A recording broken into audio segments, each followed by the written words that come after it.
Bikin potato bun super lembut. Semua bahan lengkapnya aku tulis di kolom caption. Pertama, aku masukin dulu nih bahan satu, lalu aku pakai mixer dari Idealef, stand mixer Idealef ya. Ada pengatur waktu digitalnya, bisa kita atur sesuai selera.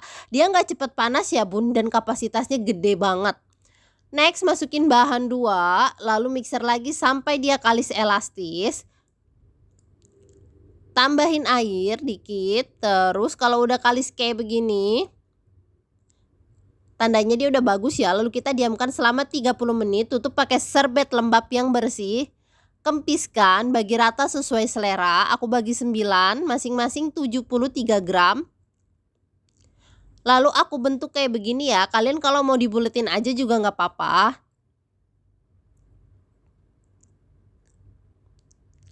Lakukan sampai adonan habis, lalu diamkan lagi selama 1 jam, tutup serbet bersih lagi.